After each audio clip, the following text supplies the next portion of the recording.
Hello, welcome to our very first video of me, him, and MS. So this channel is going to be about our journey as a married couple since 2015 and Lance's diagnosis with multiple sclerosis or MS. We're thinking that there are others out there like us that may be looking for some real-time experience or information, a couple that's in a long-term married relationship where you can get some facts or get some experience on how we deal with day-to-day life having MS affect our journey together. So with that said, I'll let Lance kind of tell his story a little bit about MS and when he got it, and then I'll ask some questions to see, so we can learn more here on this channel. So, all right, take it away, Lance. Yeah, as Yana had mentioned, I do have multiple sclerosis. I was diagnosed in July of 2020. Prior to that, there were some signs, obvious signs that pushed me in the direction of going to a neurologist to get the diagnosis. Some of the things that were affecting me at the time were my walking. My walking was a big issue, specifically my right foot. I was noticing a foot drop where I didn't have interflexion and I couldn't really press off of the balls of my feet as well as I could in the past.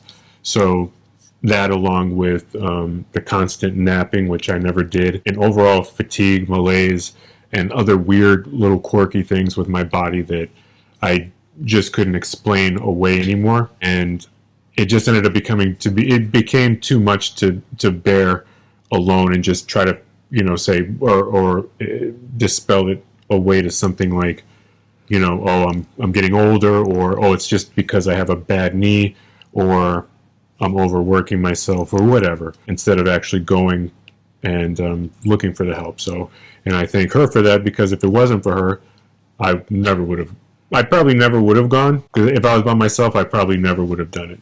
Yeah, so some of the first symptoms that we noticed, as he mentioned, was the drop foot.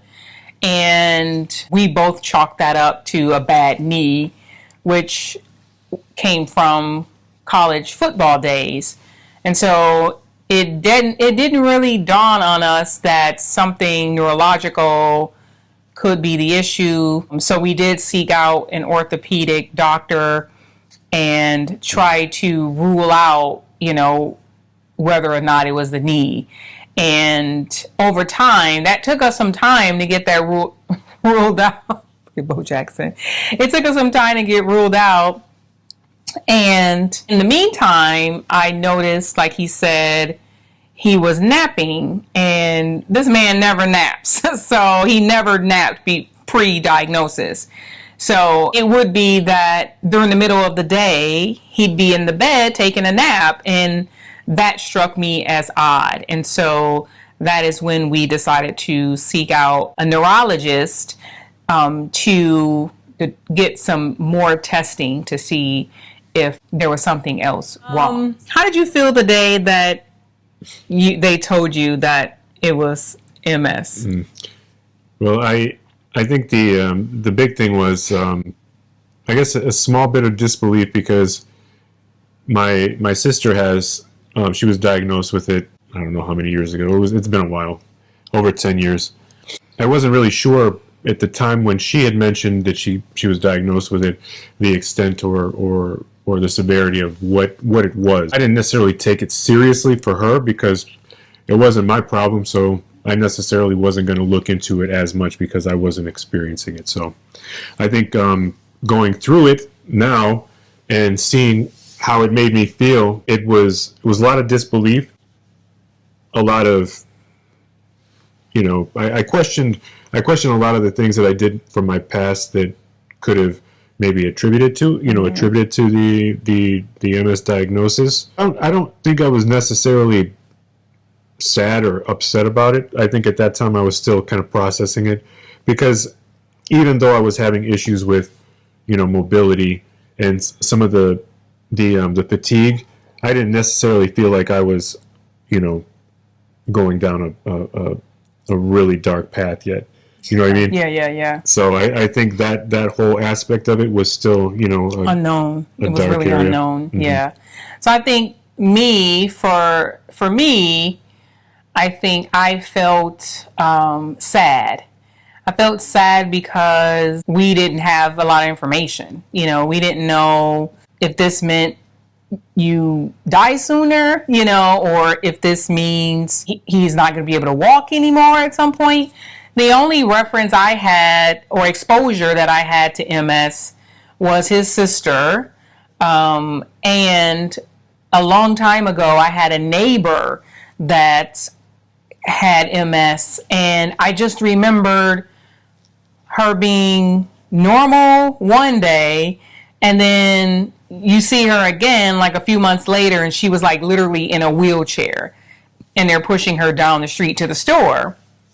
And so that was like kind of shocking. Didn't know what to expect.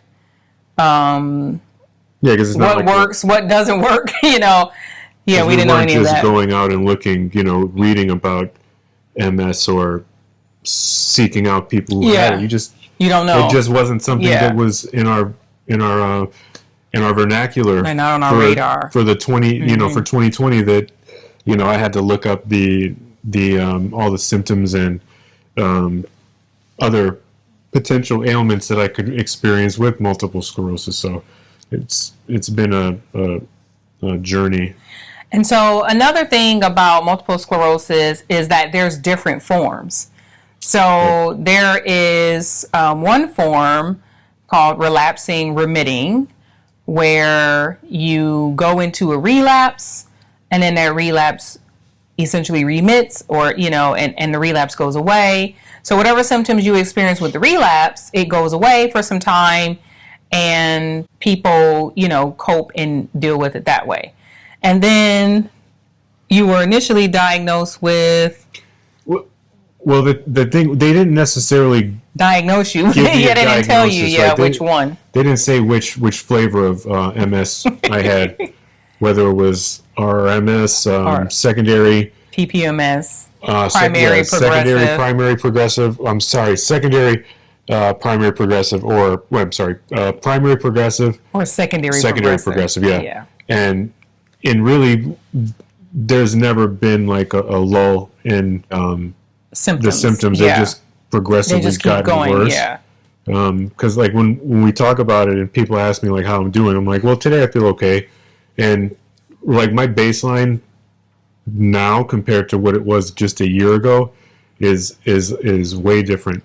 Mm-hmm. And then even going back to 2020 when I got the initial diagnosis, it feels like exponentially. It feels like different. A lifetime ago, like just those 5 years. Yeah. It's stupid. Like I could go ride my bike to the gym in our old house, and I'd be okay. I'd go on the basketball court and jump rope, do my workouts, and come back home and be cool.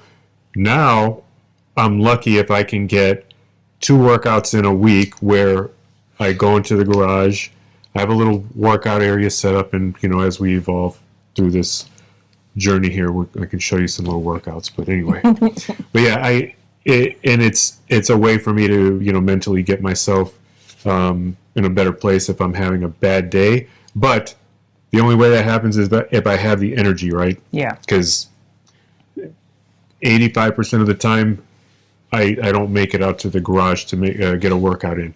I have it in my head in the morning when I get the cats their food and do a little bit of cleaning that, okay, I'm going to be able to make it out there, but it doesn't always happen. So when I do, when I can, I will. But I think that's just one of those additional things that, we're talking about that we have to kind of adapt to, which sucks, but it's kind of one of those things. Yeah. So just this year, and not too long ago, maybe the end of last year, but this year we found out that Lance actually has secondary progressive MS. And like he said, the symptoms never remit for him. They never go away. They are progressively getting worse. So, and like you said, just a short 5 years ago, he was still walking, unassisted, whereas today He primarily uses a wheelchair to get around our house. He is able to walk short distances, but for the most part, walk. Yeah, walk. It's kind of a shuffle. It's a shuffle. Yeah, it's kind of a shuffle, but yeah, it's not a true walk. But I tell you, if I wasn't athletic in my previous life, I don't think I would have made it as long as I have, because I do fall quite a bit, and when I do fall, I try to I try to position myself, and I hope this is one of those things that anybody who has MS, kind of experiences too. Like, do you ever have those times when you fall, and when you fall, you try to figure out a way in your head before you fall to make it as painless as possible? If you have some, if you're watching this and you have MS, what do you do? What do you do? Drop a comment below and let us know how you prep for a fall. Do you have a special way? For a fall. So we have a rule about falling, and the rule is that he must tell me he fell. So in the event, he hit his head, or something happens and he just passes out, I at least know that he fell that day. I don't tell her all the time. He does not tell me all the time, but it is a rule that he does not adhere to all of the time. So it's just usually the ones where it's definitely, they're innocuous falls. Yeah. Ones where I think I may have hit my head along the way down, or when I get to the ground, I'll tell you. Yeah. I do tell her those times, because it honestly probably does bother me a little bit that I potentially hurt yourself. Yeah. So that's a little bit about us. We intend to at least upload a video once a week about our journey. If you have topics or questions that you want to ask us, or things that you may be experiencing that you want to know if we're going through that too, please leave a comment below.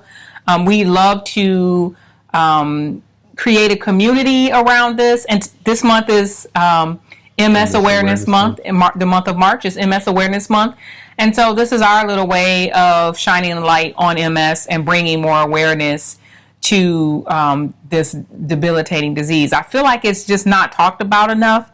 And even people that you meet, a lot of folks just have no idea what it is, or they assume, well, my cousin has that, or a friend of mine has that, you should try this, or you should do that. Right. And this is a very unique disease to each individual person. So what may work for one person will not work for another, or what triggers or symptoms he may have may not be what you have. So I think the big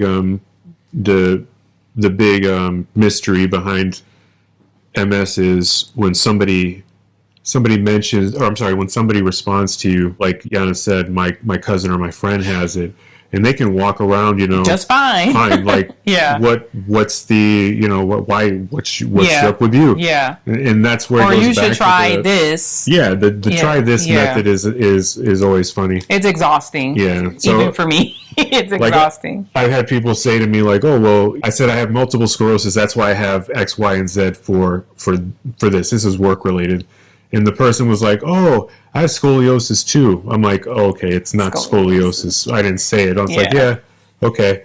Yeah, it sucks, doesn't it? And she was like, yeah, it does, but I get around it. I mean, I go to work and stuff. I'm like, and then that's when I was like, look, I said multiple sclerosis. Not scoliosis. Yeah, so you kind of deal with that. And people who know MS, if you have it and you're watching, you obviously know these stupid things that happen every time you deal with somebody who doesn't understand it or thinks they do understand it, and wants to add their little sprinkle of their knowledge. But so in an effort to keep this video engaging and entertaining, we'll end it here and look forward to hearing more from us as we move on. Again, like I said, we want to create a community here where we can share experiences and thoughts and just be a support for one another. All right, so look out for more videos from me, him, and the MS, and we'll talk to you guys the next time. Peace out.